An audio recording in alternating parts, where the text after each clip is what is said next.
नमस्कार बच्चों, कैसे हैं आप सब? आशा करती हूँ आप सभी अच्छे होंगे, स्वस्थ होंगे, खुश होंगे और अपनी पढ़ाई भी अच्छे से कर रहे होंगे। जैसा कि आप सभी जानते हैं, मैं हूँ आपकी हिंदी की अध्यापिका और मैं स्वागत करती हूँ आप सभी का आईसीटी वर्चुअल क्लासरूम में। और आज हम यहाँ पर एकत्रित हुए हैं पढ़ने के लिए क्लास 7th की हिंदी।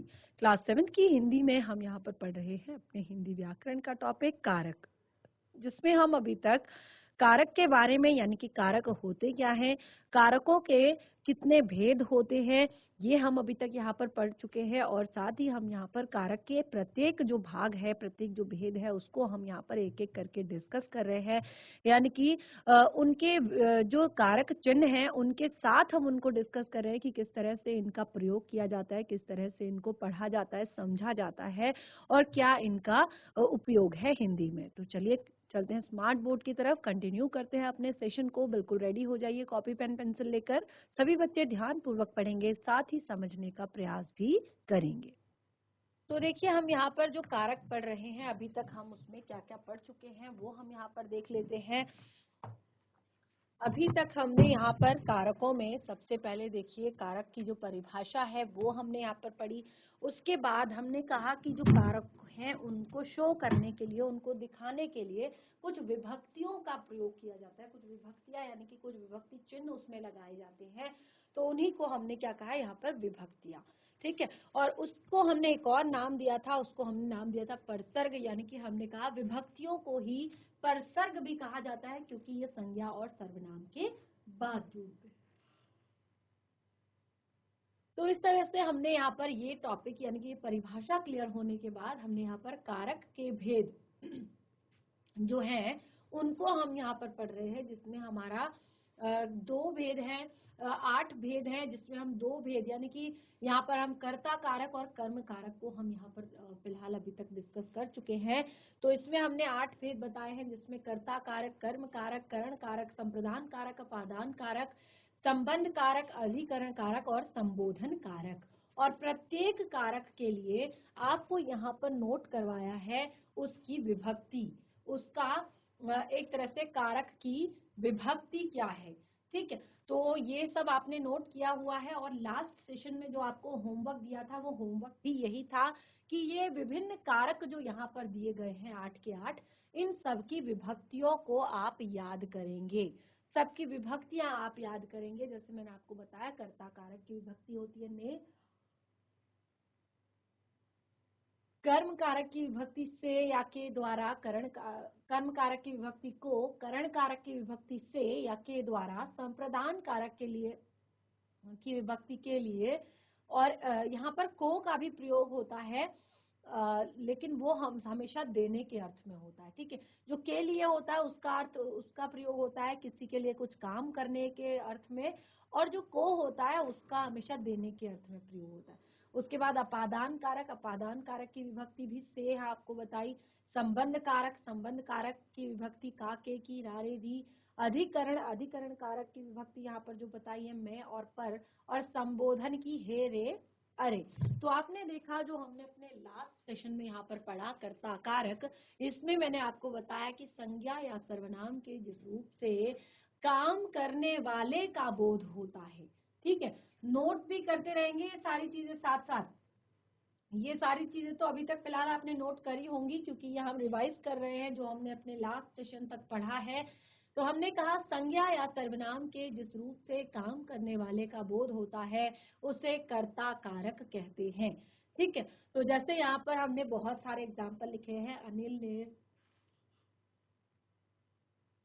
रामायण पढ़ी, प्रणव ने खाना खाया, पिताजी ने रुपए दिए, गौतम ने फूल तोड़ा। उसके बाद दो एग्जाम्पल और लिखवाए जिसमें कहा वरुण पुस्तक पढ़ेगा, नेहा स्कूल जाती है। तो यहाँ पर हमने देखा कि जो ने की विभक्ति है वो नहीं लगी हुई है। हमने क्या देखा कि इसमें जो है ने की विभक्ति नहीं लगी हुई है। तो हमने यहाँ पर उसका रीजन आपको बताया कि ने की विभक्ति यहाँ पर क्यों नहीं लगी हुई है, क्योंकि हमने कहा वर्तमान काल। ठीक है, वर्तमान काल और भविष्यत काल। वर्तमान काल यानी कि जो अभी चल रहा है समय, उसको वर्तमान काल, और भविष्यत काल यानी कि आने वाला समय। तो वर्तमान काल और भविष्य काल के साथ ने की विभक्ति नहीं लगती है। ठीक है, तो यहाँ पर वरुण पुस्तक पढ़ेगा, वरुण पुस्तक पढ़ेगा यानी कि वर्तमान काल की भविष्य काल की बात हो रही है, तो इसीलिए ने की विभक्ति नहीं लगी है। उसके बाद नेहा स्कूल जाती है, ये वर्तमान काल की बात हो रही है, इसीलिए यहाँ पर भी ने की विभक्ति नहीं लगी हुई है। ठीक है, तो ये कर्ता कारक के विषय में हमने यहाँ पर डिस्कस किया था। उसके बाद हमने कर्म कारक को यहाँ पर पढ़ा, तो कर्म कारक में भी मैंने यहाँ पर आपको बताया कि जब वाक्य में क्रिया का फल कर्ता पर ना पढ़कर, यहाँ पर क्या होता है, क्रिया का फल कर्ता पर ना पढ़कर वाक्य की अन्य संज्ञा पर पड़ता है। यानी कि वाक्य में देखिए जरूरी नहीं कि केवल कर्ता ही वाक्य में संज्ञा हो, वाक्य में दूसरी संज्ञा भी हो सकती है। जैसे आप यहाँ पर देखेंगे, अध्यापक ने बच्चों को पाठ पढ़ाया, तो अध्यापक जो है वो भी संज्ञा है, लेकिन कैसी संज्ञा है, ये कर्ता है, काम करने वाला व्यक्ति है। ठीक है, अब अध्यापक ने बच्चों को, बच्चे क्या है आपका, कर्म है, बच्चे क्या है, कर्म है, कि किसको पढ़ाया जा रहा है, बच्चों को पढ़ाया जा रहा है। क्या पढ़ाया जा रहा है, पाठ, तो पाठ भी क्या है, कर्म है, और पढ़ाया क्या है, आपका क्रिया है। ठीक है, तो यहाँ पर हमने कहा कि जो आपका कर्म होता है उस पर एक तरह से क्रिया का फल पड़ता है, तो उसको क्या कहते हैं, कर्म कारक कहते हैं, और कर्म कारक की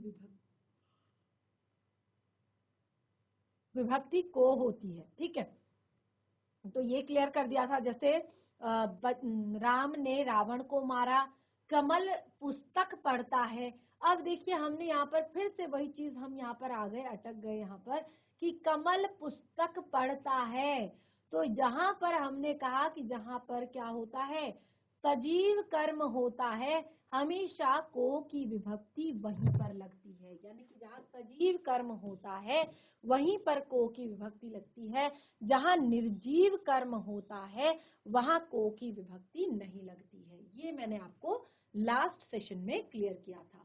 और इसके लिए मैंने आपको एक और एग्जाम्पल दिया था कि कई बार किसी किसी वाक्य में दो कर्म होते हैं। ठीक है, तो उसमें भी आपने यही देखना है जहां पर आपका कर्म सजीव होगा। जैसे अध्यापक ने बच्चों को, बच्चे क्या है, सजीव कर्म है, सजीव है, को पाठ पढ़ाया, पाठ क्या है, निर्जीव कर्म है, पाठ क्या है, निर्जीव कर्म है, तो पाठ पढ़ाया। ऐसा नहीं लिखा है कि अध्यापक ने बच्चों को पाठ को पढ़ाया। ठीक है, ऐसा नहीं लिखा है, सिर्फ लिखा है अध्यापक ने बच्चों को पाठ पढ़ाया। समझ आया अब इस आप सभी को, कर्म कारक की विभक्ति समझ आई। हैंड रेज करेंगे, देखिए अगर आपको समझ आता है तो भी हैंड रेज करें, अगर नहीं आता है तो वो भी आप अपनी प्रॉब्लम्स जो है, अपनी परेशानियां शेयर कर सकते हैं। समझ आ रहा है अभी तक जो हम यहाँ पर पढ़ रहे हैं? यस, कुछ ही बच्चों को आ रहा है, बाकियों को नहीं आ रहा है। वेरी गुड, जिन्हें आ रहा है मुझे लगता है कि वो नोट डाउन कर रहे हैं, लिख रहे हैं, तभी उन्हें समझ आ रहा है। क्योंकि ऐसे अगर बैठकर केवल कथा के रूप में अगर सुनेंगे इसको, तो फिर ये समझ नहीं आने वाला है। प्रॉपर आपको नोट डाउन करना होगा, लिखना होगा, घर पर एक बार रिवाइज करना होगा, तभी आपको भी पता चलेगा कि ये आपको समझ भी आ रहा है कि नहीं आ रहा है। ठीक है ना, और यही रीजन होता है कि मैं कहती हूँ कि व्याकरण में एटलीस्ट आपको चीजें जो आपको पढ़ाई जाती हैं, लिखाई जाती हैं, वो आपको पढ़नी चाहिए अच्छे से और लिखनी भी चाहिए साथ के साथ। ठीक है, तो इस तरह से हमने यहाँ पर दो कारकों को अच्छे से पढ़ लिया है और दो कारकों को यहाँ पर समझ लिया है कि कब कौन से कारक का प्रयोग किया जाता है। ठीक है, उसके बाद आता है हमारा यहाँ पर करण कारक।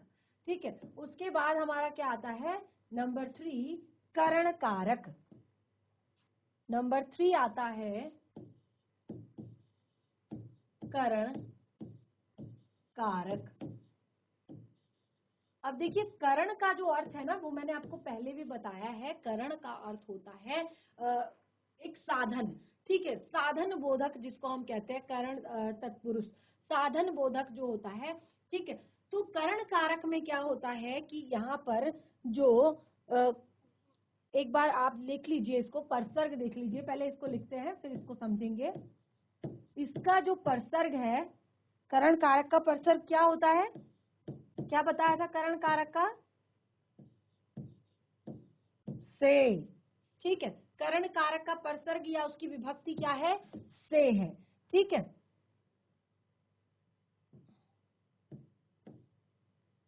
तो अब करण का अर्थ क्या बताया था, साधन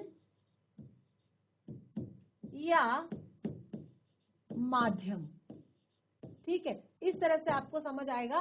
करण का अर्थ बताया था साधन या माध्यम। ठीक है, तो जिस साधन से या माध्यम से कर्ता कार्य करता है, जिस साधन या माध्यम से कर्ता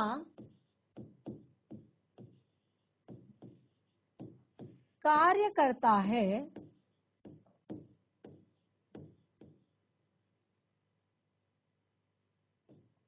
उसे करण कारक कहते हैं।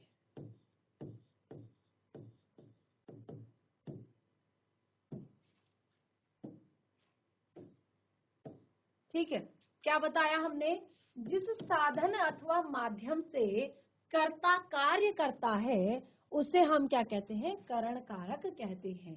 ठीक है, तो ये क्लियर हो गया आपको। जैसे मैंने उदाहरण आपको दिया था कि श्री राम ने रावण को बाण से मारा, शुरुआत में बताया था ना। उदाहरण के लिए देखिए, श्री राम ने, अब देखिए तीनों तरह की विभक्तियां जो जो अभी तक पढ़ी है तीनों आ जाएंगी इसमें। श्री राम ने रावण को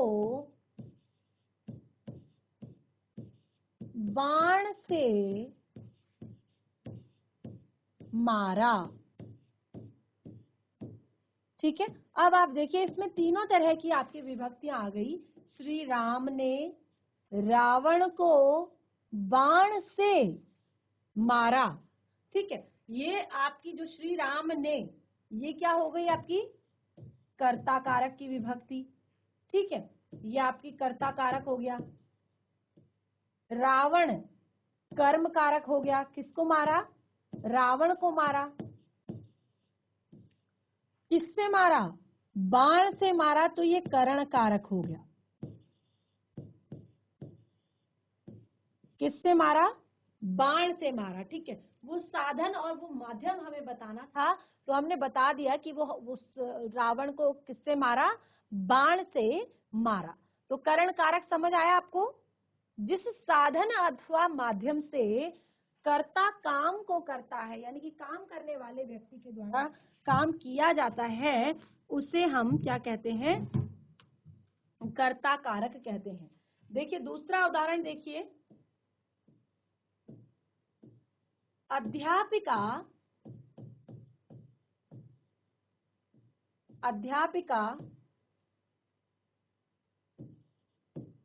चौक से लिख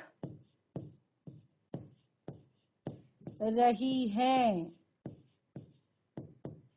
अध्यापिका चौक से लिख रही है, क्या है हमारा यहाँ पर कारक, चौक से, यानी कि लिखने का माध्यम क्या है, चौक है। अध्यापिका चौक से लिख रही है। ठीक है, हम और भी बहुत सारे एग्जाम्पल यहाँ पर लिख सकते हैं हम, कि हम चम्मच से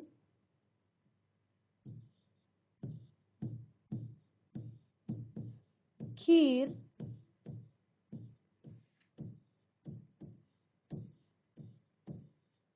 खाते हैं। हम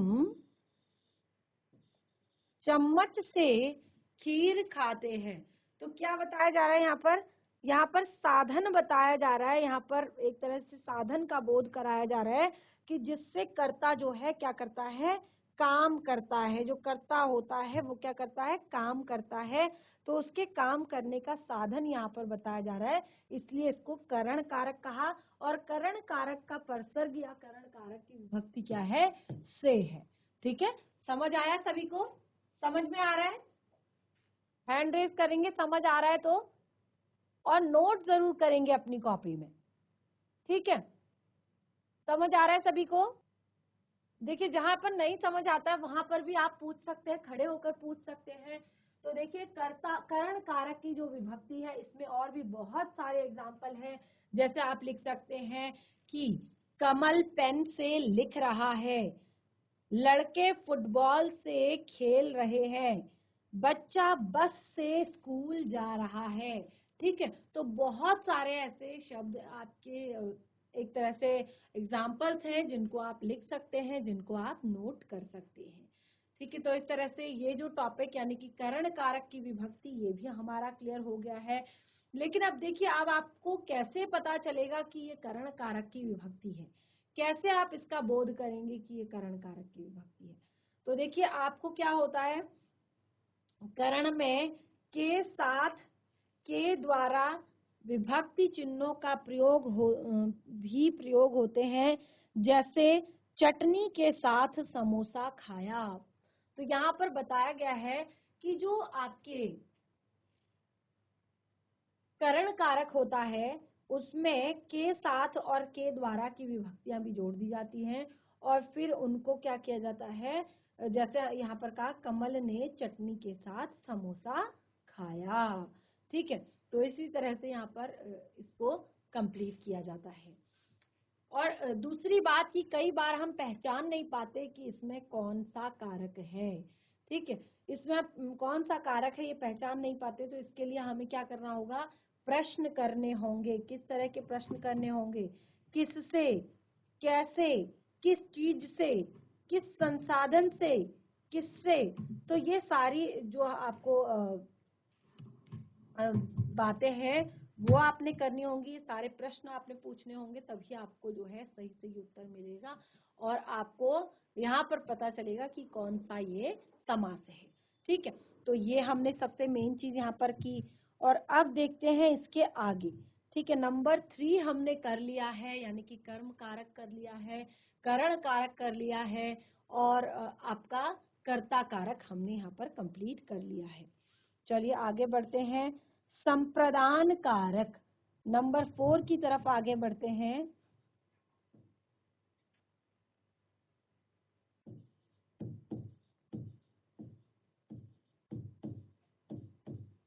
संप्रदान कारक,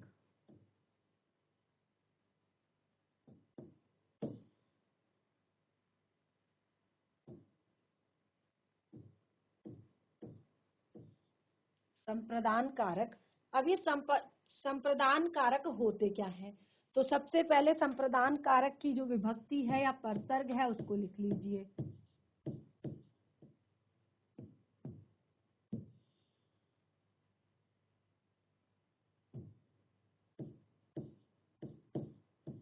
ठीक है, संप्रदान कारक की विभक्ति या संप्रदान कारक का जो परसर्ग है पहले उसको लिख लीजिए। तो परसर्ग और क्या है, को, के लिए, को और के लिए, ये इसके क्या है, परसर्ग है। ठीक है, अब ध्यान दीजिएगा, ध्यान पूर्वक समझिएगा, नोट कर लीजिए पहले। जिसे कुछ दिया जाए, जिसे कुछ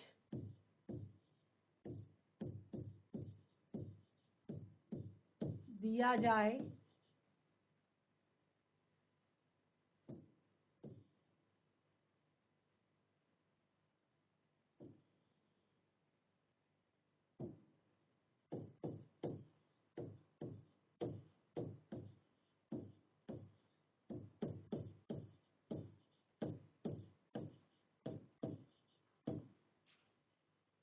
जिसे कुछ दिया जाए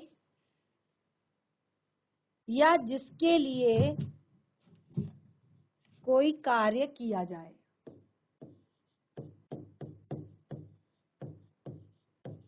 जिसके लिए कोई कार्य किया जाए। ठीक है, क्या होगा कि जिसके लिए कोई कार्य किया जाए वह संज्ञा या सर्वनाम,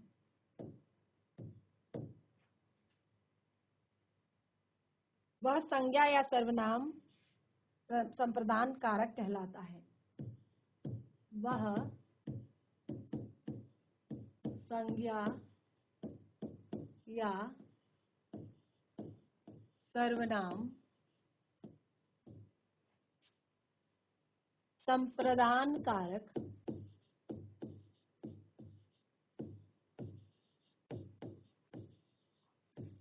कहलाता है।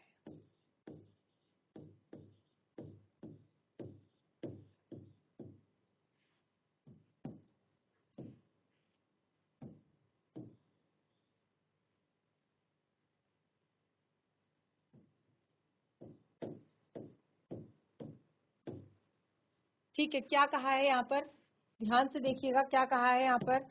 यहाँ पे कहा है कि जिसमें क्या होता है, जिसके लिए कुछ किया जाए या जिसको कुछ दिया जाए, वहां पर संप्रदान कारक होता है और संप्रदान कारक की विभक्ति है के लिए। संप्रदान कारक की विभक्ति क्या है, के लिए, और को जो शब्द है उसको देने के अर्थ में प्रयोग किया जाता है, यानी कि किसी को कुछ देने के लिए।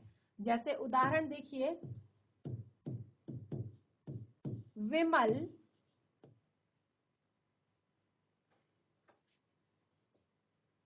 पिताजी के लिए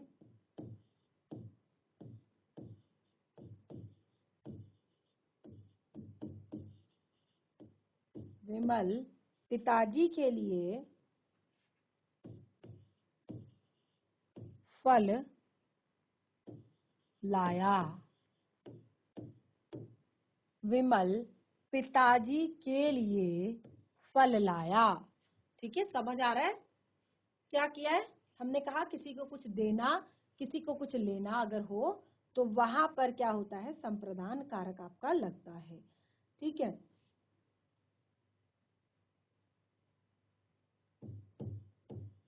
पिताजी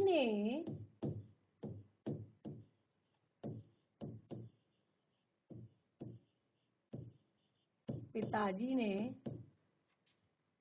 अंजलि को मिठाई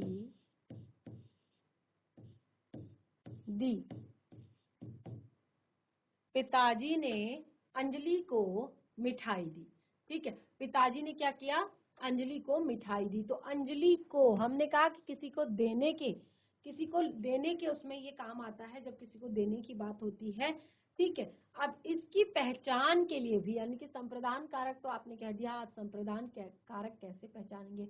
तो सबसे पहले तो देखिए आपको क्या करना होगा, जो संप्रदान कारक है, यानी कि उसको जानने के लिए आपको किसके लिए, किससे और किसको, ऐसे आप प्रश्न करेंगे। क्या करेंगे, जैसे हमने कहा कि विमल पिताजी के लिए फल लाया, तो आप प्रश्न करेंगे कि क्या विमल पिताजी के लिए क्या लाया।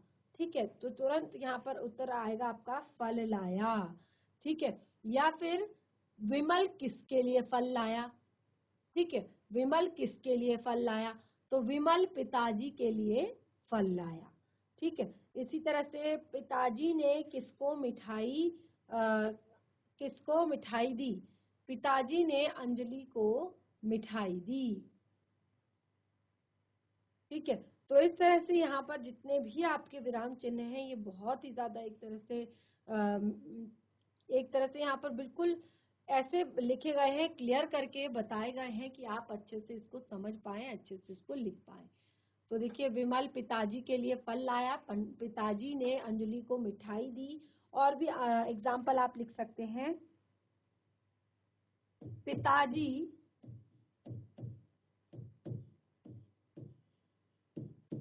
आयुष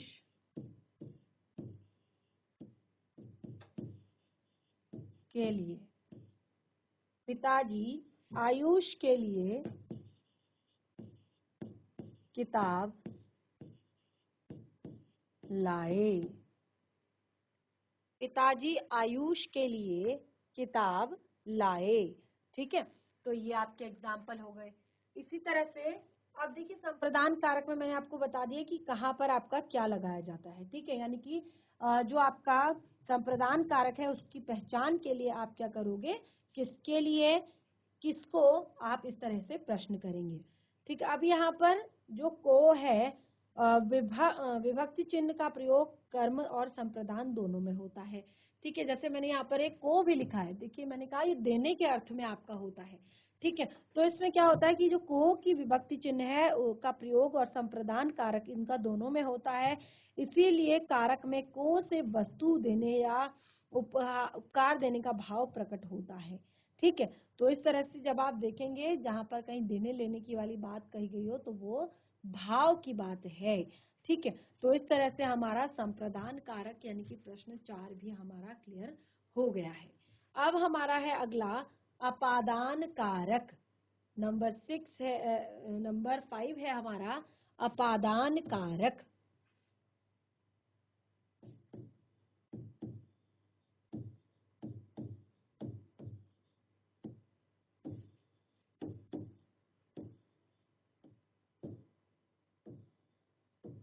अपादान कारक में क्या होता है, देखिए अपादान का क्या अर्थ मैंने आपको बताया था। अपादान का अर्थ होता है कोई भी चीज जो है गिरना या दूर हो जाना या एक तरह से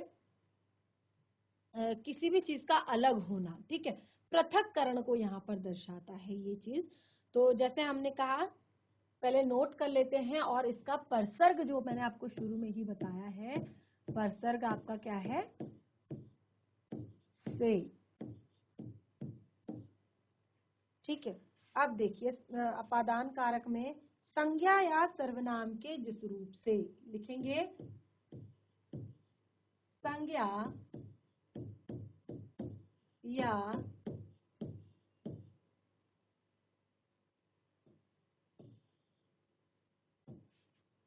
सर्वनाम के जिस रूप से, संज्ञा या सर्वनाम के जिस रूप से पृथकता,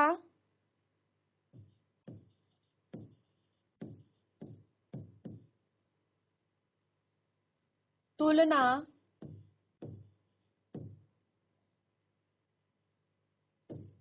दूरी आदि का बोध होता है।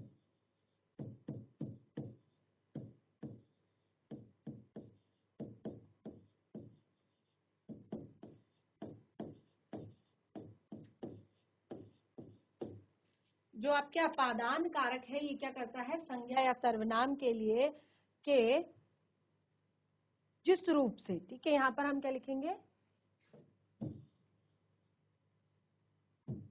के जिस रूप से पृथकता, तुलना, ठीक है, पृथकता, तुलना, दूरी आदि का बोध होता है, उसे अपादान कारक कहते हैं।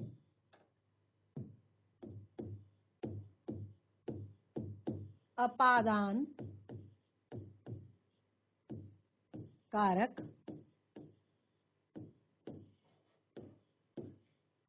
कहते हैं, उसे अपादान कारक कहते हैं। उदाहरण देखिए, आप देखिए जहां पर मैंने बिल्कुल क्लियर कर रखा है, पहले से ही आपको क्लियरली बता दिया है। क्या बताया है कि ये पृथकता को दर्शाता है, अलग होने को दर्शाता है।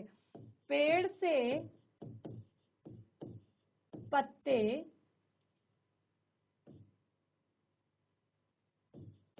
गिरते हैं, पेड़ से पत्ते गिरते हैं। बच्चा साइकिल से गिर पड़ा। बच्चा साइकिल से गिर पड़ा। ठीक है, तो अब देखिए यहाँ पर और भी लिख सकते हैं आप, वह छत से गिर गया। ठीक है, तो यहाँ पर जैसे हमने कहा जो अपादान कारक की विभक्ति है वो से है। ठीक है, क्लियर हुआ। पेड़ से, साइकिल से। ठीक है, तो ये क्या है, अपादान कारक की विभक्ति है। तो इसमें क्या हो रहा है, अपादान कारक को पहचानने के लिए क्या करना चाहिए आपको, तो अपादान कारक को अगर आपको पहचानना है कि कौन सा कारक है, तो आप यहाँ पर लिखेंगे कहाँ। ठीक है, आप प्रश्न करेंगे किससे, कहाँ से। ठीक है, जैसे पत्ते कहाँ से गिरते हैं,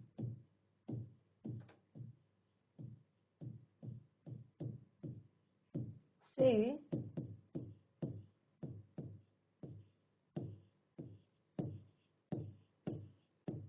गिरते हैं, पत्ते कहाँ से गिरते हैं। ठीक है, तो इस तरह से आप उसको लगाएंगे।